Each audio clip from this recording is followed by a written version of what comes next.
El Señor nos bendiga ricamente. Es un placer estar aquí, como decía el pastor David, en la providencia del Señor.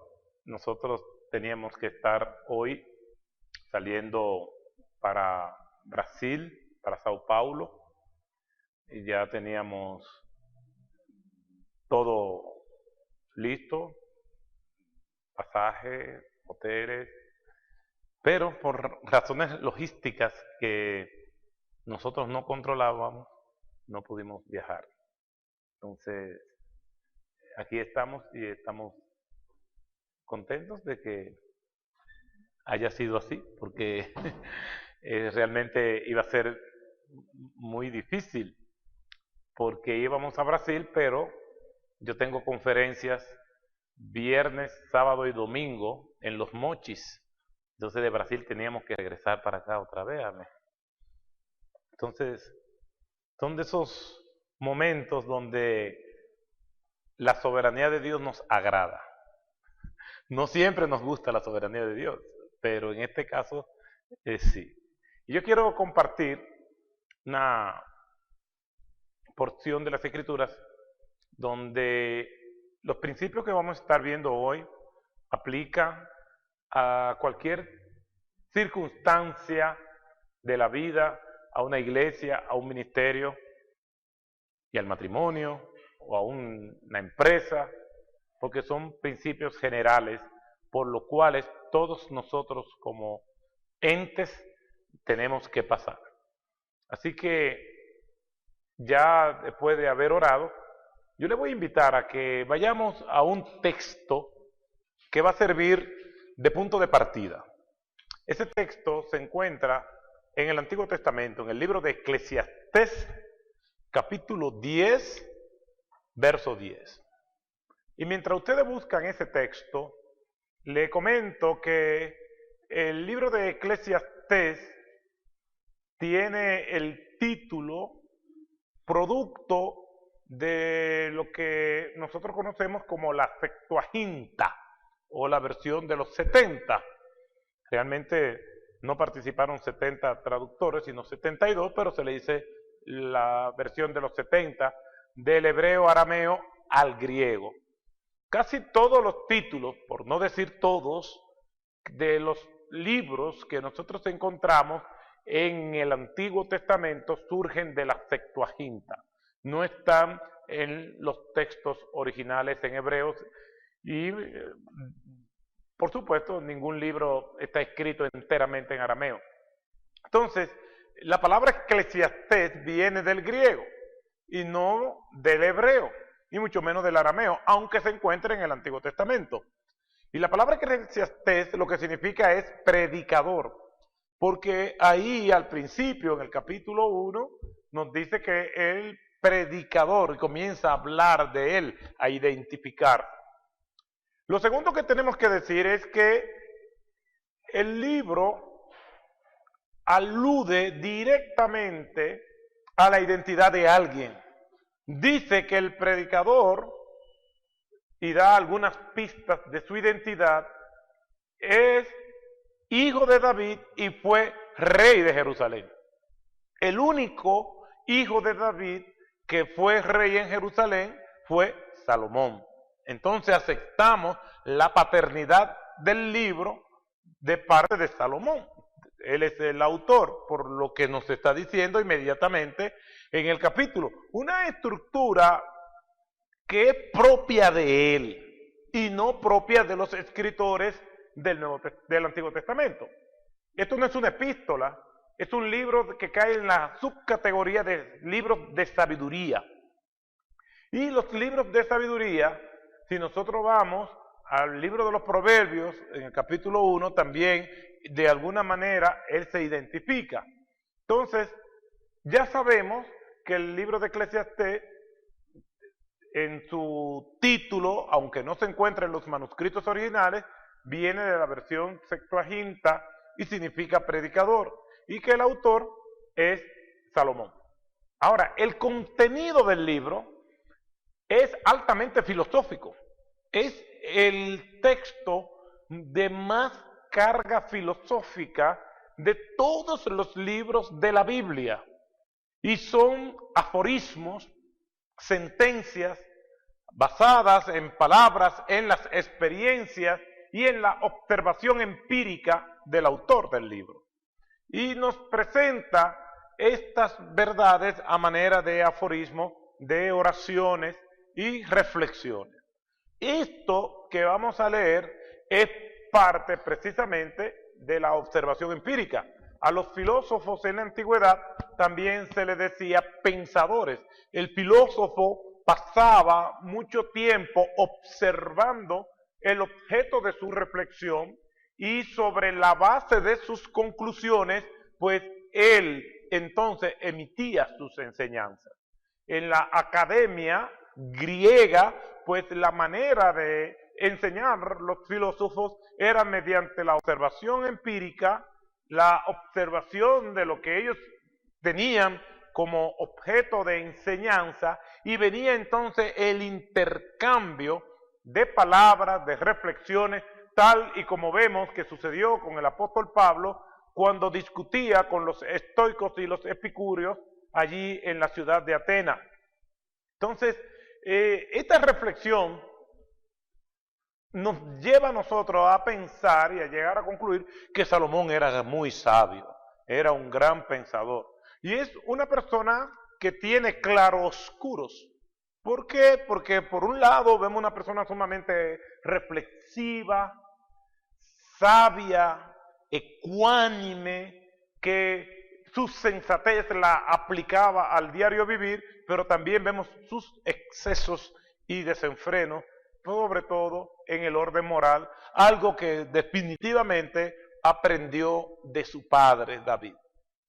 Viendo esa introducción general al libro de Eclesiastés, entonces leemos el capítulo 10, versículo 10, y dice de la siguiente manera: si el hierro se embotare, y estoy leyendo en la versión Reina Valera del 60, y su filo no fuese amolado, hay que añadir entonces más fuerzas, pero la sabiduría es provechosa para dirigir. Si el hierro se embotare y su filo no fuese amolado, hay que añadir entonces más fuerza, pero la sabiduría es provechosa para dirigir. Señor, añada bendición a su palabra. ¿Qué nos está diciendo Salomón con esto? Ya sabemos que el libro de Eclesiastés, incluyendo también el libro de los Proverbios, es una serie de reflexiones filosóficas que viene mediante la observación. Y cuando nosotros leemos este pasaje, no nos debe caber la menor duda de que él ha llegado a esta conclusión mediante su reflexión. Y él está usando como buen comunicador y como buen maestro un elemento de la cotidianidad como imagen, como figura, para dar una enseñanza. Y usa pues una metáfora comparativa, es decir, él apela a un objeto cortante. Literalmente, lo que él está diciendo, y pudiéramos traducirlo sin ningún tipo de temor a equivocarnos, es lo siguiente: si usamos el hacha y no amolamos el filo del hacha, entonces vamos a tener un inconveniente. Y ahora yo voy a explicar cuál es el inconveniente. Él usa la palabra hierro o ferro para referirse a un objeto cortante que puede ser un hacha, un cuchillo o cualquier otro objeto, un machete. Entonces, es lo que nos está diciendo, y lo que hemos en algún momento, a mí me gusta cocinar y cocino algunas cosas. Y siempre que tengo el tiempo libre trato de aprender algo nuevo. Entonces, yo he tenido que cortar carne o cualquier otro comestible. Entonces, cuando uno está usando un cuchillo para cortar, o cuando está usando el hacha para cortar alguna leña, yo sé, no solamente porque Salomón me lo dice, sino porque yo lo he vivido. Lao Tse decía, oigo y olvido, veo y recuerdo, vivo y aprendo. Lo que llevó al filósofo John Locke a decir que la experiencia era la madre de todas las ciencias. Bueno, como lo he vivido, yo puedo entender lo que él está diciendo. Él lo que está diciendo es que si yo estoy cortando algo, cada vez que nosotros cortamos, vamos perdiendo filo en nuestro instrumento de corte. No nos damos cuenta.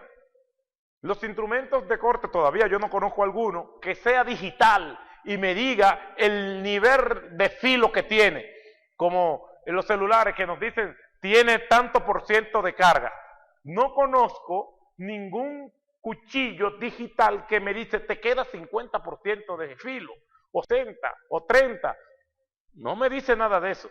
Por lo tanto, nosotros comenzamos, y yo me he envuelto a cortar y me paso quizá una mañana entera porque no tengo tanta destreza como mi esposa para preparar todo lo que se vaya a preparar, y me tardo más que ella y me envuelvo en cortar y no me estoy dando cuenta que voy perdiendo filo a medida que corto. Cada vez que yo corto un trozo de carne o de vianda, algo del filo se pierde. Eso sucede cuando nos rasuramos. Los que somos hombres y nos rasuramos, nos damos cuenta que yo compro una rasuradora desechable y aunque yo la vea en que está en perfectas condiciones, ya sabemos que se puede usar una o dos pasadas. ¿Por qué? Porque pierde el filo en cada rasurada. Eso no tiene que ver con la calidad, no tiene que ver con el tipo de rasuradora, es normal. Por lo tanto, cuando estamos cortando, vamos perdiendo filo. Ahora, si yo no me doy cuenta de eso, voy a tener, según lo que nos dice Salomón, a tener que compensar con la fuerza lo que el filo no está haciendo.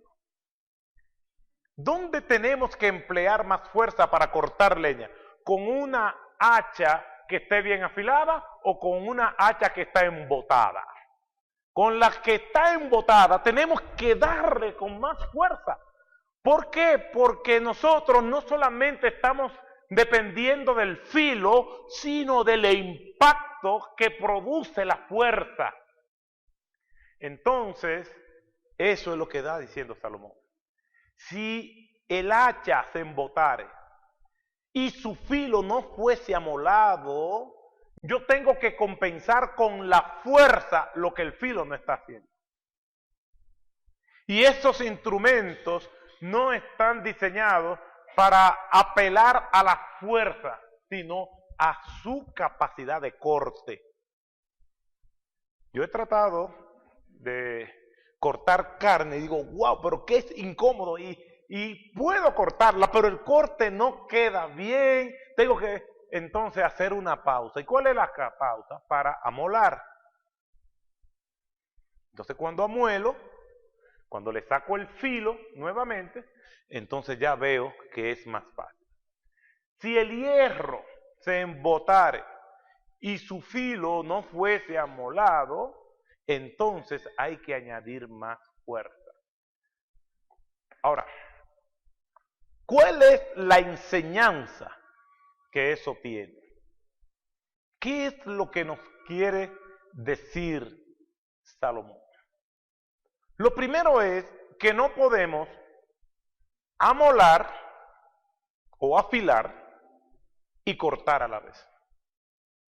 Tenemos que hacer una pausa para nosotros reflexionar qué está aconteciendo. No siempre las cosas suceden como nosotros las planificamos. Tenemos expectativas con nuestras vidas, nuestros matrimonios, nuestros ministerios, la iglesia, nuestra empresa, con los hijos. Y cuando algo no acontece conforme a nuestras expectativas, cuando las cosas en el ministerio, por poner un ejemplo, no están sucediendo como deben suceder, lo primero que decimos, pues tenemos que orar más. Y yo le puedo decir que no siempre la oración es la solución.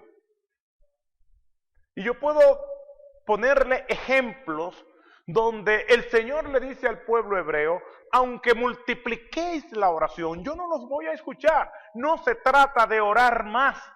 Y cuando las cosas no pasan como deben pasar, como deben ocurrir, lo primero que nosotros creemos que es que hay que orar más. Cuando nosotros vemos que la iglesia no se está desarrollando, pues decimos, hay que entonces evangelizar más. Y vamos a ir a visitar allí, y vamos a inventarnos este culto, y vamos a hacer esto. ¿Por qué? Porque vemos que los resultados no son como nosotros pensamos. Todo eso es añadir más fuerza. Cada vez que las cosas no salen, normalmente lo que nosotros hacemos es añadir más fuerza. Vamos entonces a apelar a este programa, vamos a sustituir esta medida por aquella, vamos a tener un culto de oración, vamos entonces a arreciar con el evangelismo, vamos a llegar más temprano, la gente no está llegando temprano, entonces vamos a mover el culto un poquito más para adelante para que la gente pueda llegar temprano y resulta que cuando lo hacemos así como quiera siguen llegando tarde. Nuestra primera reacción cuando las cosas no salen bien es añadir más fuerza. ¿Por qué? Porque no nos damos cuenta que esta verdad aplicada a la vida es que en la vida misma nos vamos desgastando. El hecho de vivir no es un asunto que yo lo voy a evitar. Obviamente hay gente que le corren a la vejez, pero la vejez sigue siendo más veloz que nosotros. Yo hago ejercicio todos los días. No se me nota, pero lo hago. En estos días aquí no he podido hacerlo. Y hasta hace poco jugaba baloncesto todos los lunes. Y jugaba fuerte. Hasta que me caí y por primera vez en mi vida tuve una lesión, una contusión en el ligamento colateral interno de la rodilla izquierda. Me dio trabajo para aprendérmelo, pero me lo aprendí. Y fui e intenté regresar al juego durante ese día y no pude. Y me acosté esta noche y al otro día amanecí con 2 rodillas en el lado izquierdo. La rodilla y una pelota que me salía de un lado. Fui donde el ortopeda comienza a revisarme, lo veo que está con mucha seguridad y con mucha destreza en lo que está diciendo, y me hace la pregunta, ¿cómo se hizo esa lesión? Uno se da cuenta que uno se está poniendo viejo cuando los médicos son más jóvenes que uno. Yo iba siempre al médico y entonces me daba cuenta que casi siempre los médicos eran más viejos que uno, ahora los médicos son más jóvenes que yo. Y entonces este era uno de ellos. Y él me dice, ¿cómo se hizo eso? Yo jugando baloncesto. Y él me mira. O sea, él me pregunta, ¿cómo usted se hizo eso? Yo jugando baloncesto. Y me miró rápido así. Y baja su cabeza y me sigue examinando hasta que me hace la siguiente pregunta. Me dice, ¿a usted no le gusta el ajedrez?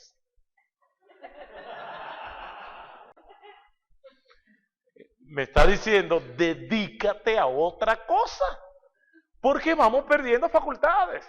Los que son jóvenes no lo entienden, pero los que ya tienen la edad que yo tengo, que tengo años, entonces no se dan cuenta, nos vamos dando cuenta que vamos perdiendo facultades, vamos perdiendo filo.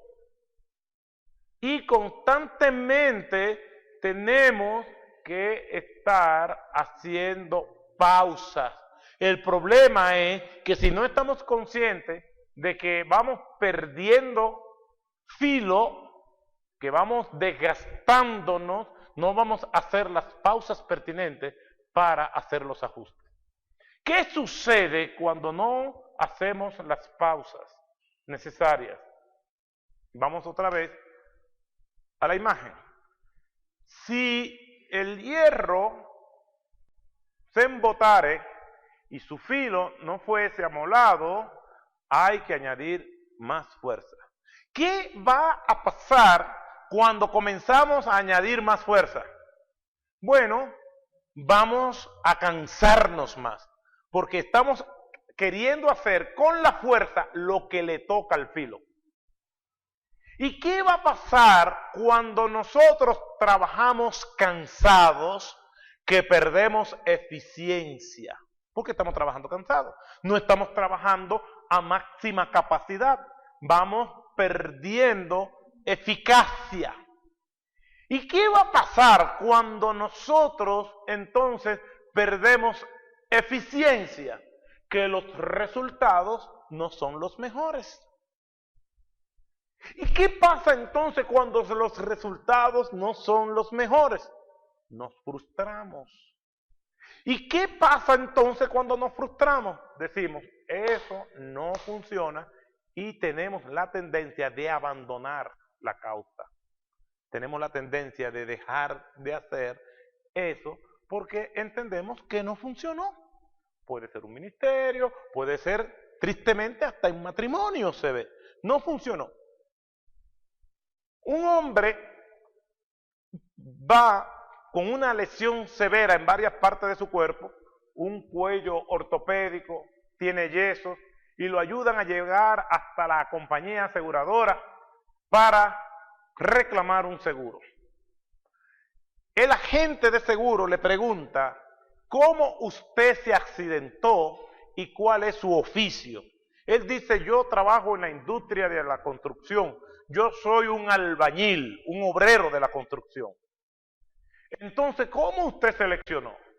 Bueno, yo me lesioné porque después que yo terminé de trabajar en un edificio de 5 pisos, me di cuenta de que había una cantidad de material, de ladrillos, que me habían sobrado y que estaban en el techo del último piso.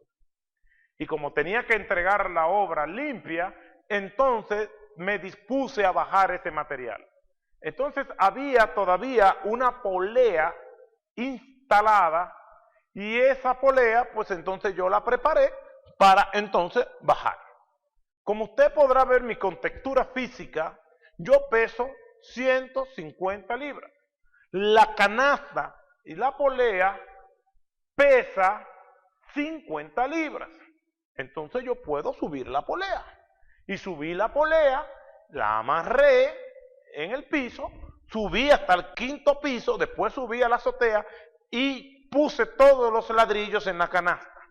La canasta con 50 libras más la carga de ladrillo pesaban aproximadamente 200 libras, porque la carga era de 150, más 50 que pesa la canasta son 200 libras. Yo bajé, pero yo peso 150. Cuando desaté el nudo, salí disparado hacia arriba. Cuando voy por la mitad del trayecto, me encuentro con la canasta llena de ladrillo que me golpea y ahí es que me rompí la clavícula. Entonces la canasta sigue hacia abajo y yo hacia arriba y choco con la polea y ahí fue donde me fracturé el cráneo. La canasta al impactar en el piso se rompe y entonces sube de nuevo, pero vacía, con 50 libras. Entonces ahí yo vengo disparado hacia abajo y me encuentro con la canasta que entonces viene subiendo y fue donde me fracturé la pelvis. Entonces la canasta choca con la polea y yo choco con el piso y ahí fue donde me fracturé las 2 piernas. Y ya incorporado allí tratando de levantarme con todo el dolor que tenía, entonces fue impactado en la cara por la canasta vacía con una carga de aproximadamente 50 libras. Esto se parece como al correcamino, ¿no? Entonces él le dice, yo jamás vuelvo a trabajar en este trabajo porque es muy peligroso, casi me cuesta la vida, es el trabajo más peligroso del mundo. Pero nosotros tenemos la tendencia de que cuando los resultados no son como nosotros esperamos, tenemos el hábito de abandonarlo. Decimos, eso no funciona. El texto en cuestión nos está diciendo que realmente vamos a sufrir desgaste en cualquier actividad que nosotros hagamos. Yo soy casado, felizmente casado, pero tengo que trabajar mi matrimonio. Tengo que enfrentarme a las demandas propias del matrimonio. Y cuando una pareja se casa, ¿qué pasa cuando esa pareja, tanto él como ella, no hacen la transición de solteros a casados? No es lo mismo. Cuando yo me casé con mi esposa, yo nunca me había enfrentado a una experiencia como esa. Las mujeres, por alguna razón, la paran para su boda. Es como la influencia de los cuentos de hadas. Y el vestido, y que el novio no la puede ver antes del día de la boda, y que si el vestido, que si el tema, que si el color, que si las flores, que si el buqué, que si esto. Los hombres no le dan mente a eso, simplemente se quieren casar. Tan sencillo. Y después, pues también. Entonces, mi esposa estaba muy ilusionada, todavía sigue ilusionada, creo yo, ¿no? Entonces, nos fuimos a la luna de miel. Cuando llegamos, y la primera noche, yo le dije, mi amor, si nos gusta el hotel, fuimos por 3 días y 2 noches, nos quedamos hasta la semana completa, es decir, 4 días más, y nos fuimos.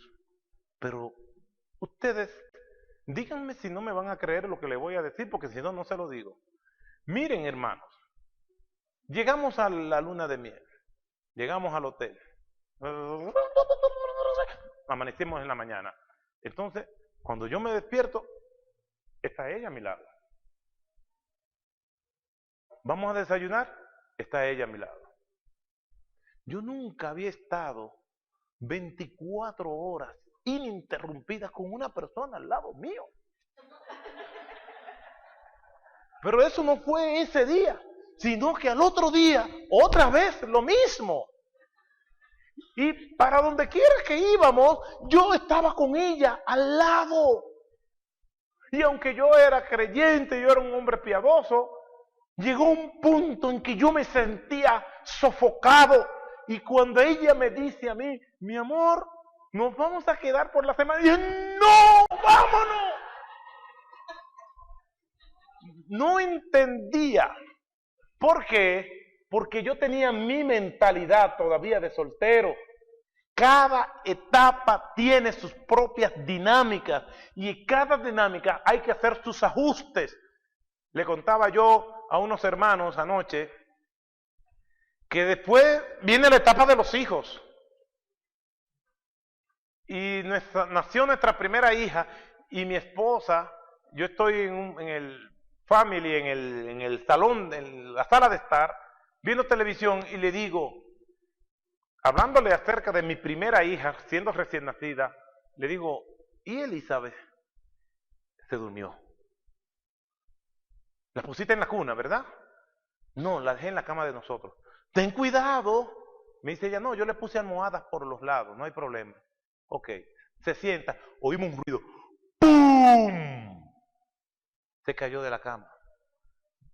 De 1 mes de nacida. Yo ni me moví porque yo no quería ver lo que estaba pasando. Obviamente, los hijos, cuando están recién nacidos, los seres humanos son de goma, no pasa nada. Pero es fuerte. Después nació nuestra segunda hija, 6 años después. Estoy una noche viendo la televisión, se acerca Susana y le digo, mi amor, ¿y Alicia? Se durmió. ¿Está en la cuna? No, la puse en la cama. Recuérdate lo que le pasó a Elizabeth. No, no te preocupes, todo está bien. ¡Pum!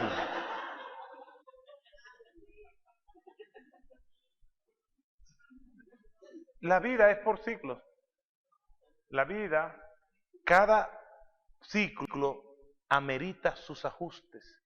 Yo como consejero matrimonial he tenido que lidiar con muchos hombres que se casan y todavía quieren, no es que yo voy a salir con mis amigos, no es que yo tengo que tener un tiempo para mis amigos, que voy a ver el partido de fútbol con mis amigos. ¿Y dónde está tu esposa? Cuando uno se casa pierde libertad para ganar entonces la dicha de tener a alguien que está dispuesto a envejecer con uno. Todo en la vida tiene su ciclo. En la iglesia no es lo mismo una iglesia de 20 personas que se está comenzando una nueva obra que una iglesia de 200 personas o como una iglesia como esta que tiene 120 años. No es lo mismo. Y le voy a dar un ejemplo. Vamos a comenzar una iglesia nueva, una nueva obra.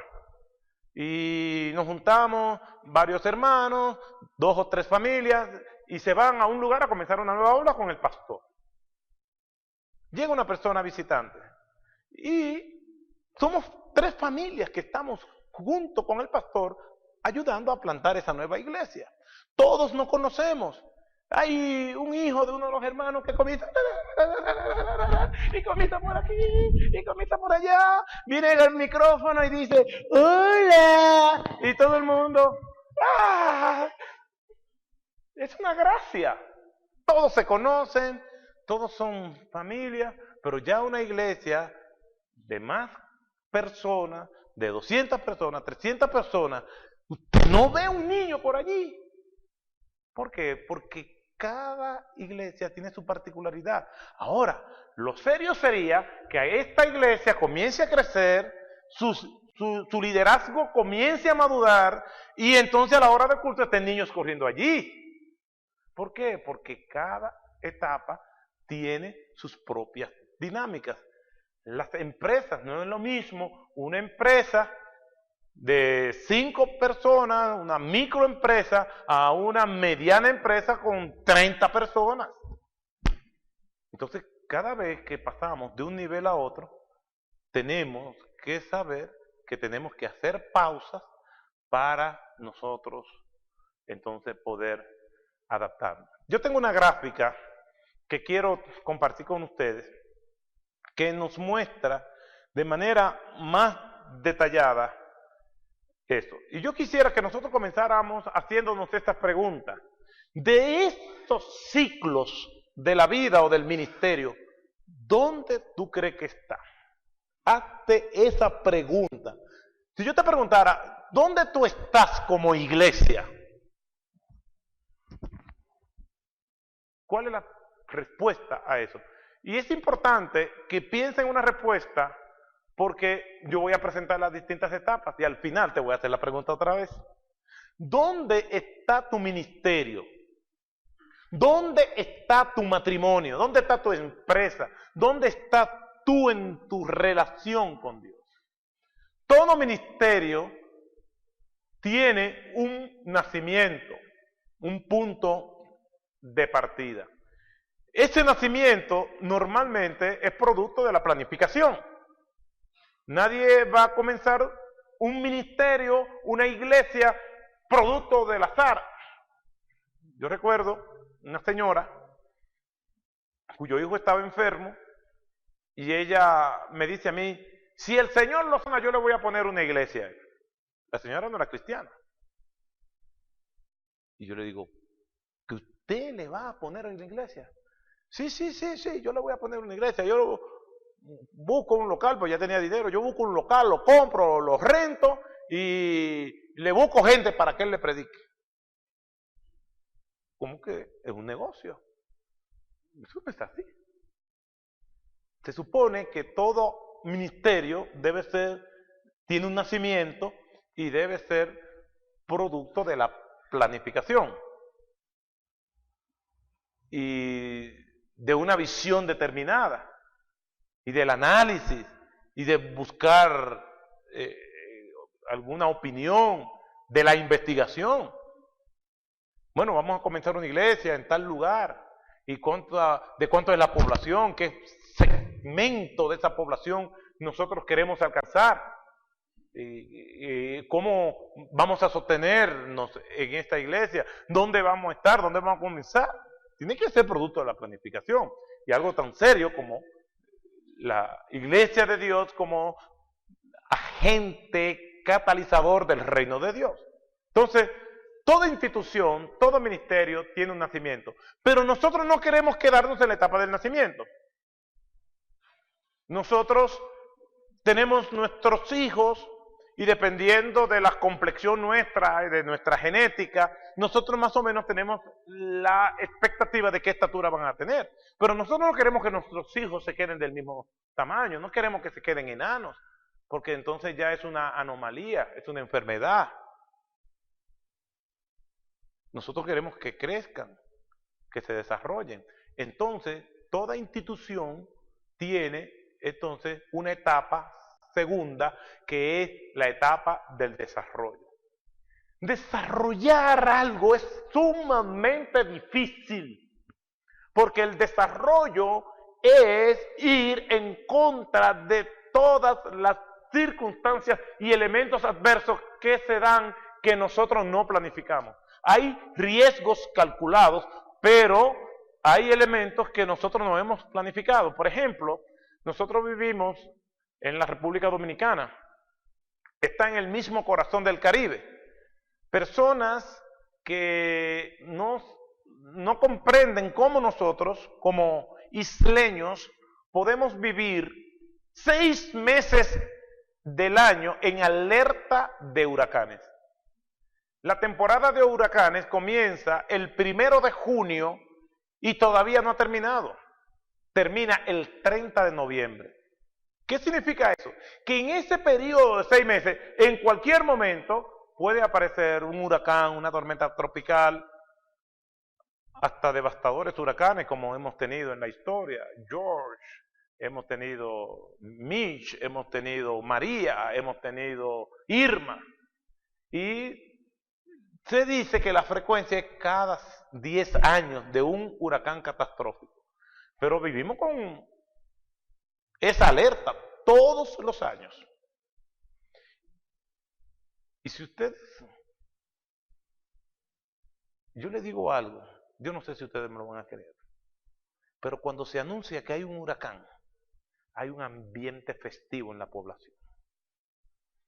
Se llenan los supermercados, comprando ron, comprando una serie de cosas, y si por casualidad hay del gobierno, si el huracán se debió, porque es culpa del gobierno, y estos centros de meteorología no sirven, y esto es un desastre, hay que quitar a este gobierno. ¿Por qué? Porque a la gente lo que le gusta es la fiesta, y el huracán significa que va a haber varios días sin trabajar, sin pensar en el costo humano que eso puede tener. Ya ustedes saben cuán desarrollados son. Entonces, los agricultores, los dueños de hoteles tienen negocios susceptibles a cómo está la condición del tiempo. Porque un huracán puede destrozar toda una cosecha, puede devastar una zona hotelera, afectando seriamente la economía.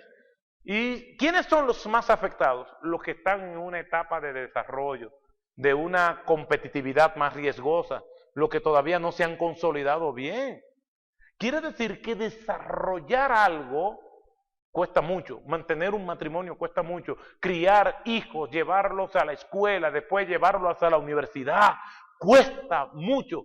Levantar una obra, cuánto sufrimiento no lleva consigo el ministerio. Y es el llamado, la convicción de que Dios quiere que nosotros persistamos en eso, lo que nos sostiene. ¿Por qué? Porque van a haber circunstancias tan difíciles que si no es por la convicción del llamado, nosotros la vamos a abandonar. El apóstol Pablo en 2 Corintios capítulo 11 del 22 en adelante habla de sus sufrimientos como apóstol. Pero en todas sus epístolas nosotros vemos este estribillo, esta sentencia: Pablo, apóstol de Jesucristo, o llamado a ser apóstol por Cristo. ¿Por qué? Porque es lo que nos sostiene. La etapa del desarrollo de cualquier institución, de cualquier ministerio, es una etapa de trabajo duro. Ahora, nosotros estamos trabajando con una meta. Y esa meta debe ser claramente definida, qué nosotros queremos. Hablaba yo con un grupo de hermanos donde le decía que a veces creemos que la planificación y la organización no es espiritual. Que nosotros creemos que lo que es espiritual es irme de rodillas a orar y ayunar para que Dios me diga y me hable. Eso es imprescindible, pero eso no anula la preparación, eso no anula leer buenos libros, eso no anula consultar, eso no anula la organización. Jesús tiene que multiplicar los panes y los peces y le dice a sus discípulos, agrupen las personas en 50 y en 100. Yo no sé cómo ustedes lo ven, pero yo le llamo a eso organización. Recojan las 12 canastas que sobraron, eso es organización. Se alimentaron 5,000 en una ocasión, sin contar las mujeres y los niños, y en otra ocasión 4,000. Eso es organización. Había 120 en el aposento alto. Eso es organización. Se añadieron como 3,000 personas y fueron bautizadas ese día. Eso es organización. Después se añadieron 5,000 en otra segunda predicación del apóstol Pedro. Esto es organización. El Señor pudo haber creado todo nuestro universo en un solo día, pero lo crea en un orden lógico, asimilable para nosotros, para que copiemos ese modelo. Y lo hace de una manera muy lógica. Al tercer día, crea todo lo que el ser humano va a necesitar para alimentarse. Y el último día es que crea a los hombres y a las bestias. Imagínense que el Señor hubiese creado a Adán y Eva el tercer día. ¿Qué iban a comer? Señor, tenemos algo vacío aquí, no sabemos qué es. Eso se llama hambre, hijo mío. ¿Y cómo podemos sentirnos sin ese vacío? Y si es en versión Reina Valera del 60, el Señor hubiese dicho, tenéis que esperar hasta el sexto día. No, el Señor crea las plantas y todo lo que ellos necesitaban para alimentarse.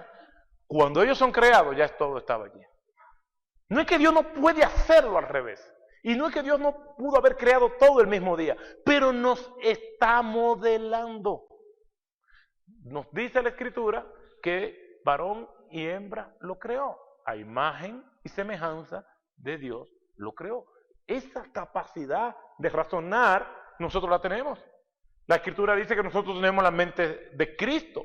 Y San Agustín decía que a Dios teníamos que acercarnos con la fe y con la razón.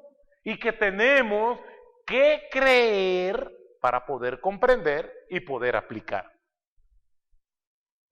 Tenemos que tener organización, pero tenemos que tener una visión de lo que nosotros queremos. ¿A dónde queremos llegar?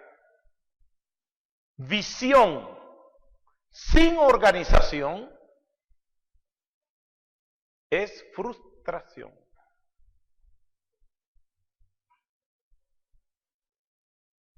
Organización sin visión es ilusión. La organización y la visión caminan juntas. Entonces, llega un punto en que aquello que nosotros estamos haciendo comienza a dar su fruto. Comenzamos a ver la mano y la providencia de Dios obrando.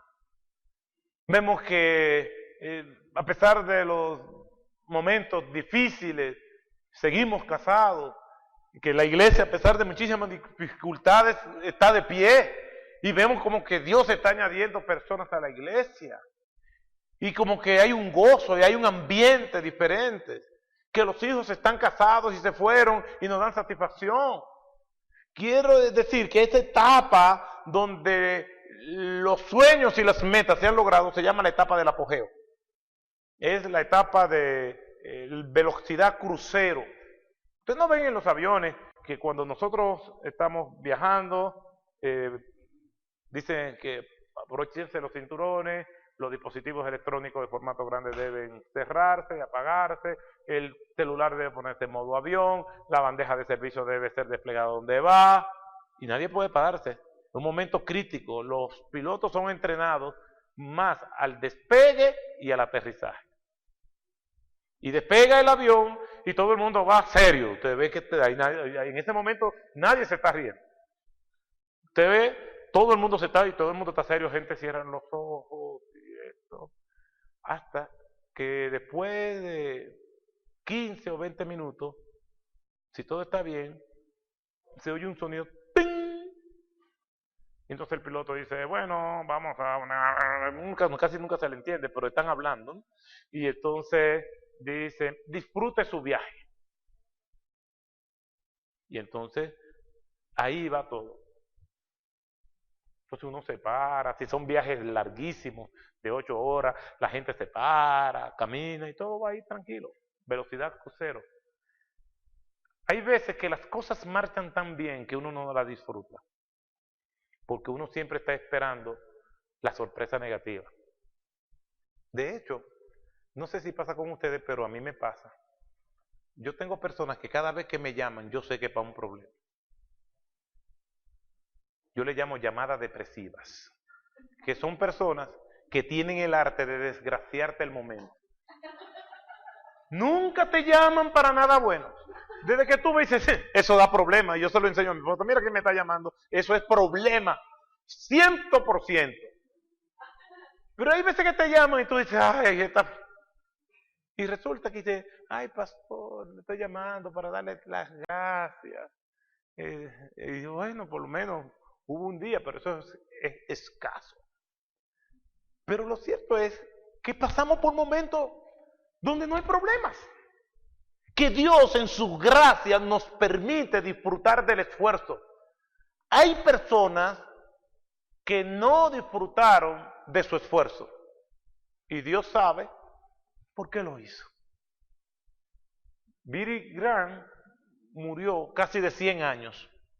99 puntos, casi 100 años. Una vida larga y productiva. David Brainerd murió joven. ¿Quién es más íntegro que quién? Soberanía de Dios. Hay personas con ministerio de alto riesgo en países islámicos que tienen que estar huyendo constantemente, que le mataron su familia. Conozco un muchacho palestino que perdió toda su familia y vive literalmente como prófugo. Y nosotros gozamos de ciertas libertades. ¿Por qué Dios lo permite? ¿Por qué Dios lo manda? Yo no sé. Hay padres que tienen que enfrentarse a hijos con ciertas discapacidades. Y oí una persona que me dio una gran lección. Dios le da hijos especiales a padres especiales. Cuando Dios manda la prueba, también da la gracia para enfrentarlas. Dios no nos deja solos. Lo cierto es que hay momentos de éxito, de excelencia, donde todo está saliendo bien. Estás ahí, disfrútalo y dale la gloria a Dios. Y no te preocupes el día de mañana, porque basta a cada día su propio afán. Pero quisiéramos que las cosas siempre marcharan bien, pero un día nos damos cuenta que las cosas no están marchando bien. En la Nueva Traducción Viviente, Nehemías capítulo 1, versículo 3, traduce ese texto de la siguiente manera: las cosas no andan bien. Es decir, cuando le informan a Nehemías, los que quedaron en la cautividad, los que están allá en la provincia, en gran dolor y afrenta, viven con el muro de Jerusalén derribado, las puertas quemadas por el fuego. Pero la introducción es: las cosas no andan bien. Y lo cierto es que no siempre las cosas andan bien. Y iniciamos un proceso de decadencia. Y esa es otra de las etapas de la vida. La decadencia. La decadencia es sigilosa, sutil, porque no nos damos cuenta. Así como estamos cortando, no tenemos un filómetro que nos dice el nivel de filo que nosotros tenemos. Simplemente vamos perdiendo filo y no nos damos cuenta porque nos envolvemos el trabajo y no queremos hacer pausa, porque decimos, no podemos hacer pausa porque tenemos un programa que cumplir. Y a veces en los ministerios somos esclavos de los programas y de las planificaciones. Y aunque no funcione, queremos seguir con ellos. Entonces, en esta etapa de decadencia, nosotros no nos damos cuenta hasta que estamos en la última etapa, que es la subsistencia. Es ahí donde nosotros vemos entonces la gloria del pasado. Dice, wow, yo recuerdo cuando este ministerio era así, yo recuerdo cuando este pastor era acá, yo recuerdo cuando hacíamos esto, ¿se acuerda aquel programa de Navidad que hicimos? Y comenzamos a recordar y a ver con cierta añoranza el pasado. Y ahora estamos en la subsistencia, que es simplemente existir por existir. Quien no tiene a Cristo subsiste. El que no tiene a Cristo está existiendo, pero no está vivo. Porque solamente se vive cuando se tiene a Cristo en el corazón. La Biblia nos enseña eso. Y hay personas que existen, pero no viven. Y hay ministerios de igual manera que existen, pero no están vivos. Yo tengo 28 años en el ministerio y yo he visto muchas y repetidas veces eso. Ministerios subsistiendo, anclados. Y hay una dinámica que se da en la subsistencia y es que hay un encuentro entre los inconformes y los conformes. En las personas que dentro de la misma iglesia dicen, oye, pero es que nosotros tenemos que hacer algo, es que las cosas no pueden seguir como están, y viven a veces hasta de una manera inadecuada criticando todo lo que sucede, porque son inconformes. Otros están conformados y no ven el problema. Recuerden que una de las cosas y uno de los llamados que hizo Nehemías era un funcionario del rey, él no nació en Jerusalén, era un funcionario del rey Artajerjes. 13 años antes de Nehemías, Esdras había llegado a la ciudad de Jerusalén, se reconstruyó el templo, pero la adoración a Dios no había sido restablecida porque la ciudad estaba desierta y era víctima de los forajidos y de las bandas de delincuentes que asaltaban a la ciudad constantemente. Y esa gente vivía allí, como dice el versículo 3, están en gran dolor y afrenta, el muro de Jerusalén derribado y sus puertas quemadas por el fuego. Pero allí estaba la gente viviendo.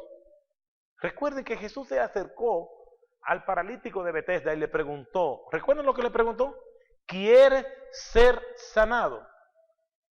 Y la pregunta es, ¿hay mucha gente que quiere ser sanada? No, se acostumbraron a vivir así, se acostumbraron a vivir en su mediocridad, en la falta de excelencia, en que nada acontece, que no hay señales de que somos hijos de un Dios vivo, ministerios que están existiendo. Entonces hay enfrentamientos entre los inconformes y los conformes. Si hay reuniones de negocio, se pueden evidenciar eso. Y así se pasan los días y los años. ¿Cuál es el camino, entonces? El renacimiento y comenzar de nuevo. Yo fui a una casa de un amigo donde ese amigo me decía, mira, tú ves esa grieta. Hay grietas estéticas y grietas estructurales. Esa grieta que está en esta pared, y yo la estaba viendo, yo le dije a un albañil que me la tapara. El albañil vino, picó a ambas partes y la cerró. Pero a los poco tiempo volvió y salió. Después llamé a un amigo ingeniero y él siguió el rastro de la grieta y llegó hasta el fundamento de la casa. Y me dijo, esa grieta es estructural, que comienza desde el fundamento de la zapata. Si esa grieta viene desde abajo, entonces esa pared no sirve. ¿Sabe qué hubo que hacer? Romper ese lado de la casa completa. Cuando las grietas son estructurales, que vienen desde el fondo, entonces hay que comenzar de nuevo. Cuando llegamos a la subsistencia, la grieta no es estética. Eso indica que algo en el fundamento de ese ministerio, de esa iglesia, comenzó mal. Y tenemos que venir en esa etapa de renacimiento, pedirle perdón al Señor, decirle al Señor que nos dé una oportunidad, humillarnos y volver a su palabra, porque la sana palabra sana la iglesia. Y las grietas estructurales es en dos direcciones. La primera es por no honrar la verdad bíblica. Y la segunda es por no practicar la verdad bíblica. En otras palabras, yo puedo creer la verdad bíblica y no vivirla. La verdad bíblica no solamente es creerla, es vivirla. Pablo le dice a Timoteo, en 2 Timoteo, capítulo 2, verso 15, procura con diligencia presentarte ante Dios como un obrero aprobado. ¿Y qué es un obrero aprobado? Dos características. Que no tiene nada de qué avergonzarse, su testimonio personal, y que usa bien la palabra de verdad. Es una persona capacitada en la palabra. Y eso lo vamos a ver en toda la Biblia. Esdras capítulo 7, versículo 10 nos dice que Esdras dedicó toda su vida a estudiar la ley de Dios, a aplicarla a su vida y enseñar sus estatutos a todos sus hermanos. Ahí lo vemos. Una persona íntegra y una persona capacitada en la palabra. Lo mismo sucede con nuestro Señor Jesucristo. Mateo capítulo 7, versículos 28 y 29, cuando terminó el Sermón del Monte. Dice la Escritura que la gente se admiraba de su doctrina, su capacidad y de su testimonio, y como quien tiene autoridad y no como los escribas. Lo vemos en el Antiguo Testamento, lo vemos en Jesucristo, lo vemos en Pablo. Procura con diligencia presentarte ante Dios como un obrero aprobado, que no tiene nada de qué avergonzarse, su testimonio personal, y que usa bien la palabra de verdad. Cuando un ministerio llega al nivel de la subsistencia es porque hay grietas estructurales y el único camino es volver a la verdad de la palabra de Dios para creerla y para vivirla. Entonces, ¿qué hacemos con ese renacimiento? Y aquí leemos otra vez y repasamos lo que acontece en este pasaje de Eclesiastés 10:10. Y lo voy a leer ahora en la Biblia de las Américas. Si el hierro está embotado y él no ha molado su filo, entonces tiene que ejercer más fuerza. La sabiduría tiene la ventaja de impartir éxito. Y ahí vemos el proceso otra vez. Más fuerza, cansancio, ineficiencia, frustración y abandono. Más fuerza, cansancio, ineficiencia, frustración y abandono. ¿Cuál es el camino que nos queda? Entonces, ir al texto nuevamente. Entonces, tenemos que hacer una pausa para amolar. ¿Cuáles son los pasos, entonces, a dar? Después que nosotros leemos el texto, vamos a ver entonces los pasos a dar para cambiar eso. Primero, detenerse. No se puede amolar o afilar y cortar a la vez. Deténgase. No fueron los resultados correctos. Entonces tenemos que analizar qué pasó. ¿Recuerdan cuando Dios le prometió a Josué que no iba a perder una sola batalla cuando iban a conquistar la ciudad de Jericó? Lo recuerdan, ¿verdad? ¿Y qué pasó en la primera batalla? Perdieron. Y más de 30 personas murieron. Josué no sabía lo que estaba pasando con Acán. Recuerdan, que tomó del anatema, que Dios le dijo que no tomara nada del enemigo. Entonces, Josué pudo haber hecho lo siguiente. Bueno, Dios me prometió que nadie iba a morir, pero vamos a la próxima batalla y vamos a orar para que el Señor nos dirija. No, Josué detuvo este proceso de conquista y va donde Dios. Y le dice, Señor, ¿qué pasó? Eso es lo primero, que cuando las cosas no están saliendo bien, lo primero que tenemos que preguntarnos, ¿qué fue lo que pasó? Tenemos que detener. El problema es que no queremos parar. Para, detente, analiza qué pasó, qué aconteció. Normalmente nosotros no somos dados a eso, pero cada proceso amerita una evaluación. No puede ser que los empresarios, que las oficinas que dan servicio tengan un concepto de excelencia mayor que nosotros.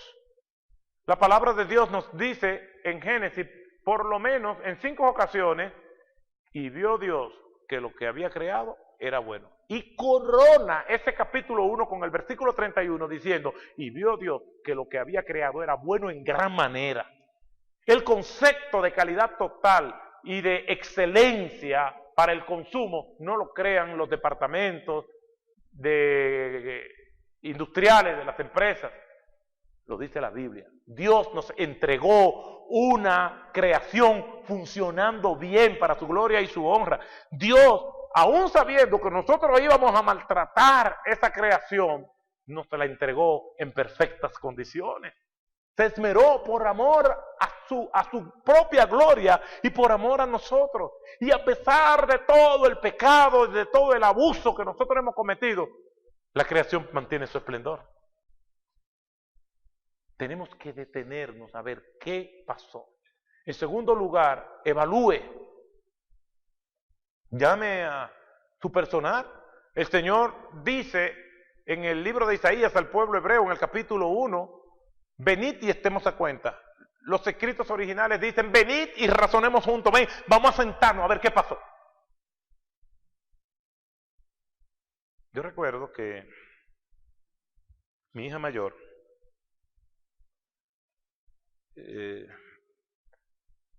le enseñamos, y a la más pequeña también, las razones por las cuales ella tiene que ser una excelente estudiante. No le decimos ni le ponemos la presión de que tiene que ser la número 1 de su clase, sino que tiene que ser una buena estudiante. Y le decimos 3 razones. Primero, porque eso glorifica a Dios. O sea, que su motivación es la gloria de Cristo, no la nuestra.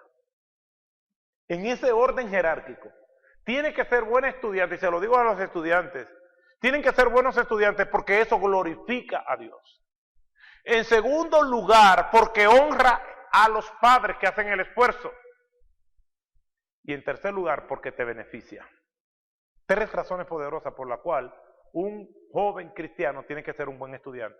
Porque glorifica a Dios. Todo lo que haga, sea de comida o de bebida, o cualquier otra cosa, incluyendo estudiar, tiene que hacerse para la gloria de Dios.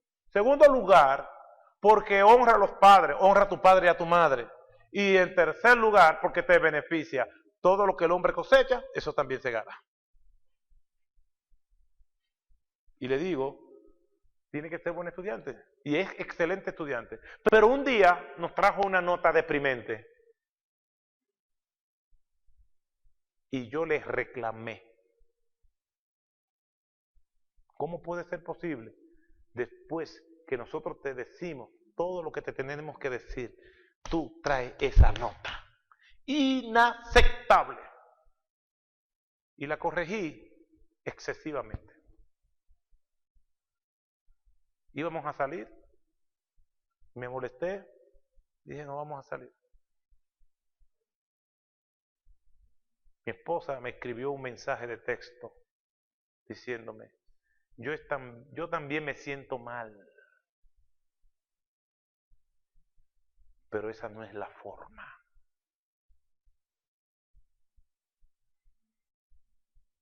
Y yo no tengo ningún tipo de temor a arriesgarme a que ustedes digan, pero el pastor Otto haciendo eso. No, pues yo no quiero que ustedes me idealicen. Yo soy un pecador arrepentido, donde diariamente necesito la gracia de Cristo en mi vida. Y fallé como papá. Y se lo digo para que ustedes no cometan el mismo pecado. Cuando mi esposa me dijo eso, fueron como escamas que se me cayeron de los ojos y me di cuenta lo mal que yo había actuado. Inmediatamente fui donde mi hija y le dije, perdóname, perdóname, no debí corregirte así, perdóname, perdóname, perdóname, perdóname. Y lloré como un bebé, pidiéndole perdón a ella. Le pedí perdón a mi esposa y a mi otra hija. Después mi esposa y yo, con un tono menos dramático, nos pusimos de acuerdo y dijimos, tenemos que ir a hablar con la profesora. Porque si ella es una excelente estudiante y le fue mal en un examen, yo que trabajo en el área de la enseñanza, digo, si tengo un excelente estudiante de una buena familia y me sacó una nota que no se corresponde a lo que esta persona hace, antes de estamparle la nota yo tengo que hablar, si son menores, con los papás de ese, ¿qué pasó? Porque algo pasó, porque esa no es la manera de esa persona actuar. ¿Qué es lo que quiero decir con todo esto?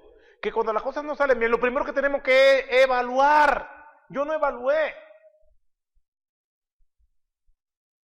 Cuando hicimos la cita con la profesora no nos dejó terminar. Nos dijo, hubo un error en la nota, para hundirme más todavía.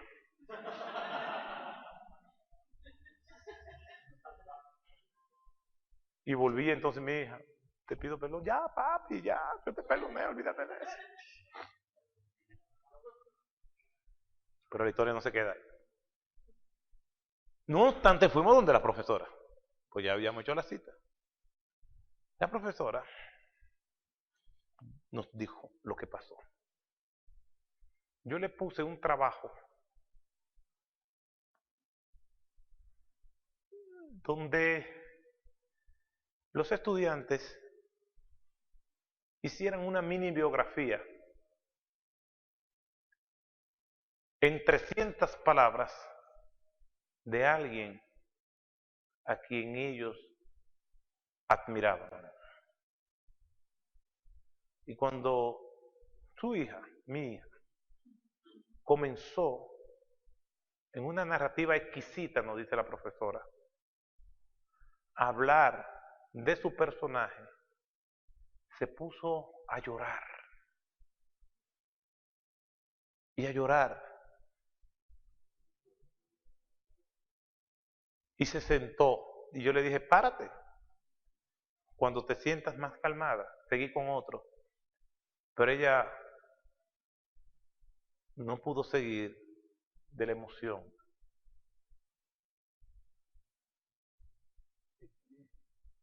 Y nosotros nos quedamos, mi esposo y yo, diciendo, ella nunca nos dijo eso. Y yo le dije, ella nunca nos dijo eso. Y la profesora nos dijo, señalándome a mí, no se lo dijo porque ella estaba hablando de usted. Para hundirme más todavía.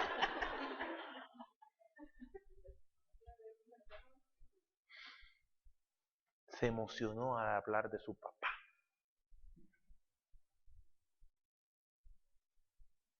Y me dice ella, fue la mejor narración. ¿Por qué? Porque todos lloramos junto con ella.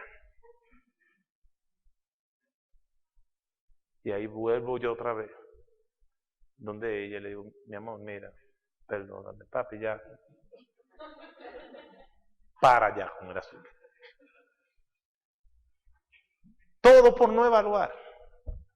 Somos reactivos. No salió bien, fue por esto y aquello. No, vamos a evaluar. Eso es espiritual. Josué lo hizo. Vamos a ver qué pasó. Después de evaluar, eso tiene una meta. ¿Cuál es? Hacer los ajustes necesarios. Lamentablemente, para la familia de Acán, los ajustes fueron demasiado drásticos. Tuvieron que enfrentarse a las consecuencias. El manto babilónico, el trozo de oro, Acán, su esposa y todos sus hijos fueron aniquilados.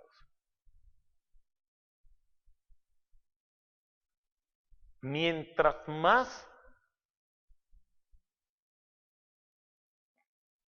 decadentes o terribles son los diagnósticos que arroje una evaluación, más drásticos tienen que ser los ajustes.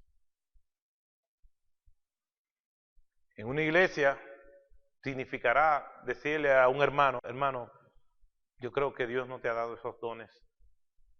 Hablando con un pastor que fue a buscar ayuda económica a nuestra iglesia, en una cita que hizo conmigo, yo le dije, yo te puedo ayudar a ti como hermano en Cristo, con el mismo monto que tú estás solicitando, pero no como pastor, porque yo no creo que Dios te haya llamado como pastor.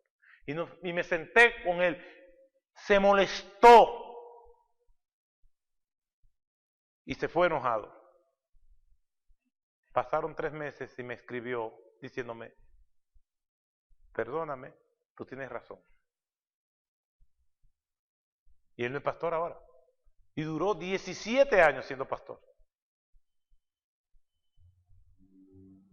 Y en esos 17 años, lo único que hay es un templo, porque hubo un grupo de misioneros americanos y le hizo el templo.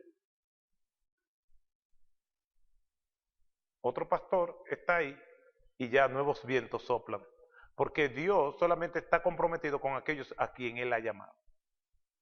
Entonces, tenemos que hacer los ajustes, y a veces los ajustes pueden ser difíciles, pero son el camino del cambio. Después de eso, reinicie otra vez. Y debemos reiniciar todas las veces que sea necesario, porque Dios no dejará al justo caído para siempre. Si el hierro se embotare y su filo no fuese amolado, entonces hay que añadir más fuerza.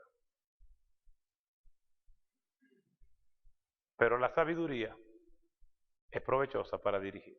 ¿Qué significa esa última frase de ese texto? Que este es un texto para líderes. Eso lo debe saber todo creyente. Pero por sobre todas las cosas, estos principios los debemos manejar sin ningún tipo de excusa aquellos que somos líderes. Que el Señor les bendiga. Gracias por su atención. Entonces le dejo con el pastor David. Gracias. Damos gracias a Dios por la vida del pastor Otto. Y hermanos, hay un tiempo, queremos acabar a las 9 de la noche aproximadamente, si hay preguntas.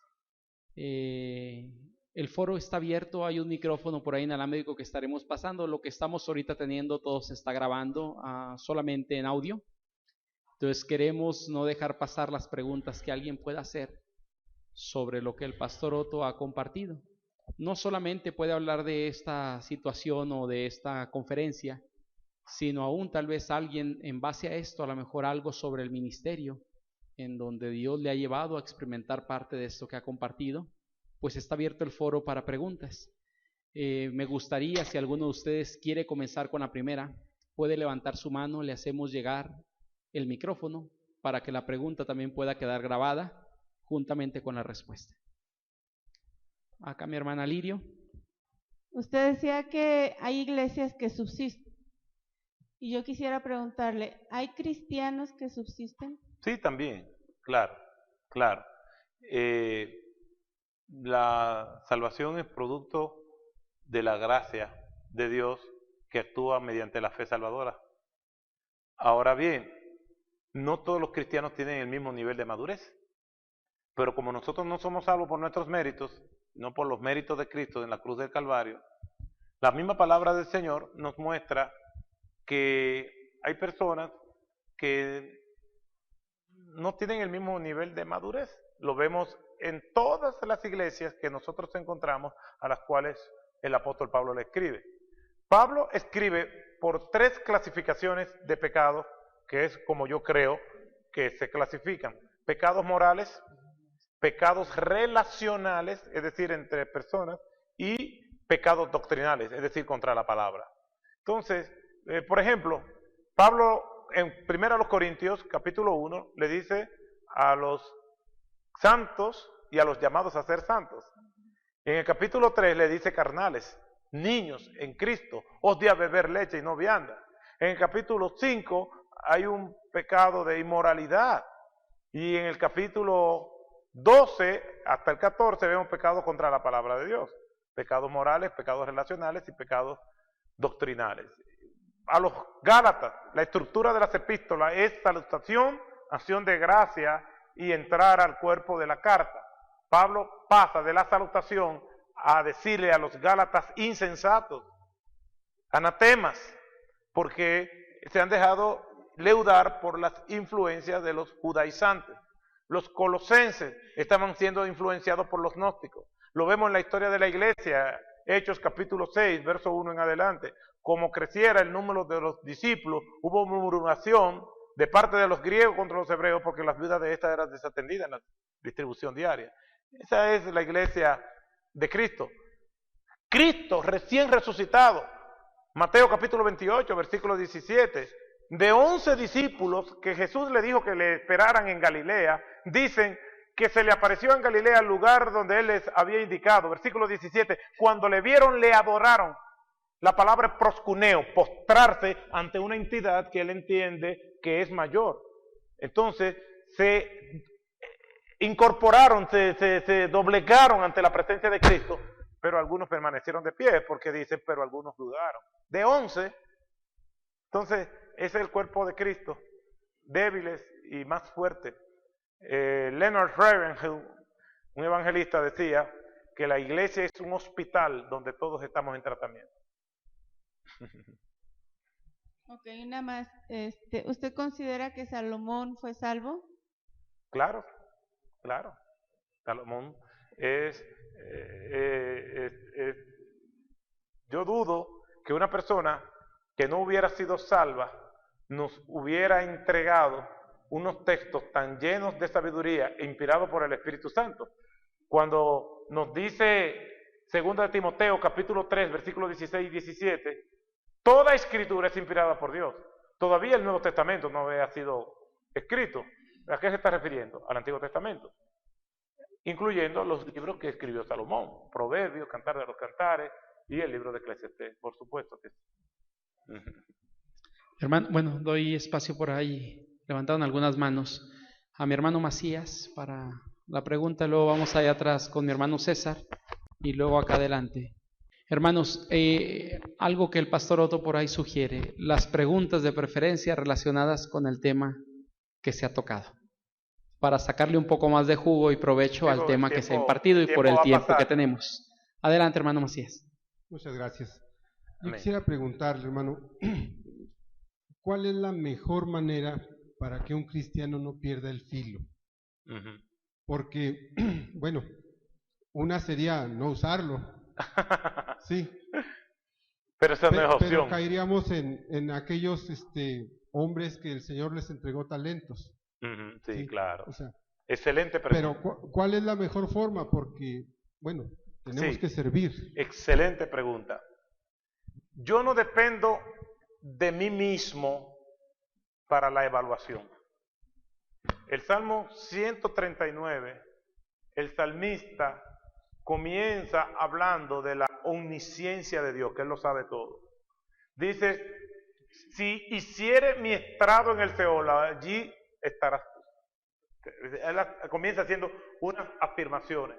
Después pasa a aborrecer a aquellas personas que no se comportan como el Señor quiere, hasta que el salmista dice, pero yo también soy pecador. Y entonces termina diciendo, examíname tú, oh Dios, prueba y conoce mis pensamientos, y ve si hay en mí camino de adversidad y guíame por el camino eterno. Yo no confío en mi propia intuición. Los terapeutas hablan de la introspección. La introspección, es decir, uno autoanalizarse, es buena, pero no es suficiente. Yo necesito el consejo de otras personas. Romanos capítulo 12, versículos del 6 al 8, primero a los Corintios capítulo 12, versículos del 8 al 10, nos enseñan que nosotros tenemos muchos dones. Y concluye diciendo que así como en un cuerpo tenemos muchos miembros, pero no todos los miembros del cuerpo tienen la misma función, así nosotros, siendo muchos, somos uno en Cristo Jesús y todos miembros los unos de los otros. Entonces, ¿cómo yo evito eso? Sabiendo que yo tengo que rendir cuentas. Yo no confío solamente en mí. Por ejemplo, en mi caso, yo tengo el consejo pastoral, donde nosotros nos reunimos todos los lunes, evaluamos todas las tareas que tenemos pendientes y también hablamos y nos pedimos o ayuda u oración en áreas personales de nuestra vida. Esto, por ejemplo, miren, oren por mí, me sentí un poco débil, me sentí un poco arrogante, perdí la paciencia con tal cosa. Y esa evaluación y exponerse al escrutinio de los demás es uno de los mejores preventivos que nosotros tenemos para nosotros poder prevenir el desgaste. ¿Por qué? Porque no nos estamos apoyando en nuestra propia prudencia. Confía en Jehová y no te apoyes en tu propia prudencia. Es una advertencia a aquellas personas que dicen, no, yo no necesito rendirle cuenta a nadie. Dice la Biblia, no seas sabios en tu propia opinión. Es una advertencia a aquellas personas que dicen, no, yo no tengo que consultar nada con nadie. Un proverbio africano dice, si vas cerca, te puedes ir solo. Pero si te vas lejos, vete acompañado.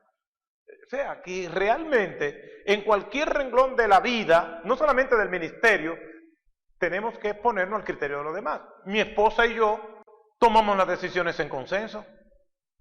Si el juego está trancado y uno de los dos tiene que asumir la decisión de la responsabilidad de una decisión arriesgada, entonces yo como líder la tomo.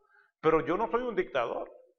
De hecho, Jesús nos modela eso en el libro de Mateo, capítulo 16, versículos del 13 al 20. Jesús está en la región de Cesarea de Filipo y le pregunta a sus discípulos, ¿qué dicen los hombres que es el Hijo del Hombre? ¿Ustedes creen que Jesucristo está preguntando porque Él no sabe? ¿Ustedes creen que Jesucristo no sabe la respuesta? Lo que la gente piensa de Él. Jesucristo es Dios, por las mismas razones que estamos diciendo en el Salmo 139.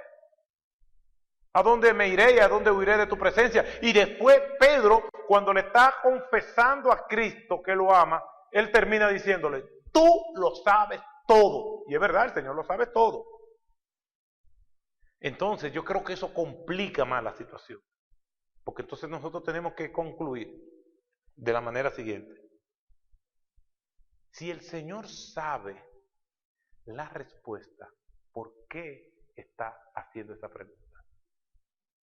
Porque la Biblia se escribe para nosotros. El Señor nos está dejando un modelo de cómo se hacen las cosas. Yo como pastor necesito la opinión del equipo que me rodea. Y Jesús está preguntando algo muy personal. Jesús lo que está preguntando, ¿qué es lo que la gente está diciendo de mí? En otras palabras, ¿qué tú piensas de mí como pastor? ¿Qué tú piensas de mí como líder? ¿Qué tú piensas de mí como maestro de escuela bíblica? Eso es dándonos un modelo de que somos miembros los unos de los otros. Y muchas veces el resultado de esas conversaciones debe quedarse en un ambiente de liderazgo, porque después Jesús le dice, no le comenten nada a nadie de esto que quedó aquí.